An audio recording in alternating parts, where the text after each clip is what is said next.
Дараагийн мэдээлэл Улсын хурлын даргын 76 дугаар захирамжаар замын хөдөлгөөний аюулгүй байдлыг хангах зорилгоор цахилгаан дугуй сургууль цахилгаан скутерийн хэрэглээг зохицуулах талаар санал дүгнэлт гаргах хуулийн төсөл боловсруулах үүрэг бүхий ажлын хэсэг өнгөрсөн оны 9-р сард байгуулагдсан.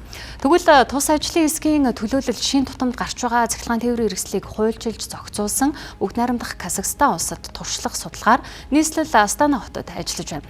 Тухайн хотын скутер хэрэглэдэг иргэд зам хөдлөн гарахдаа гартаа барьж гарахаас эхлээд нарийн зохицуулалттай хуультай байна. Бүгд найрамдах Казахстан улс 2023 оны 6 дугаар сард замын хөдөлгөөний аюулгүй байдлын тухай хуульд нэмэлт өөрчлөлт оруулж цахилгаан скутерийг А1 ангиллалд хамааруулж 18 нас хүрсэн иргэн дугуйн болон явган хүний замын зорчих хэсгийн баруун игнэгээр явахыг хуульчилж өгчээ. Сүүлийн 3 жилийн хугацаанд манай улсад цахилгаан скутерийн хэрэглээ нэмэгдсэн. Үүний хүрээнд мопедийг механикчсан тээврийн хэрэгслийн ангиллалд хамааруулж өгсөн. Ингэснээр цагдаагийн байгууллагад бүртгүүлэх, даатгал хийлгэх, A1 үнэмлэх олгож эхэлсэн. Хууль хэрэгжиж эхэлснээр насанд хүрээгүй хүмүүс хэрэглэх асуудал цэгцэрсэн. Цахилгаан дугуй скутерийг дугуйн замаар явуулахыг хуульчилсан.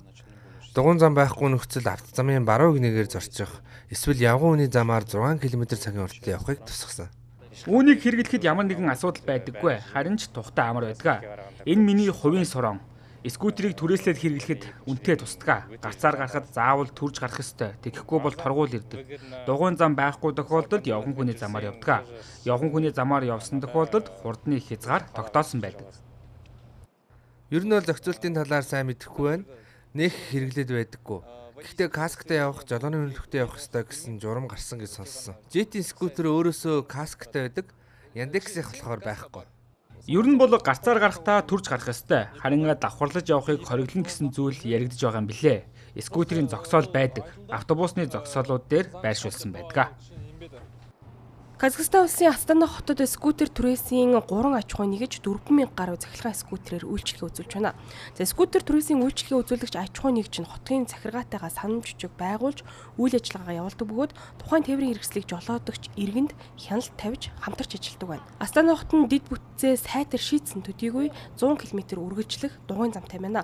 Шин тутамд гарч байгаа тээврийн хэрэгсэл болох цахилгаан скутерийг хуульчилж ангиллалыг тодорхой болгосноор хэрэглэгчийн тоо улам нэмэгдэх хандлагатай байна. Иймээс цаашид тухайн тээврийн хэрэгслийн түрээсийн үйлчилгээ үзүүлэгч аж ахуй нэгжүүдийн эрх үүргийг замын хөдөлгөөний аюулгүй байдлын тухай хуульд тусгахаар боловсруулж байгаа ч.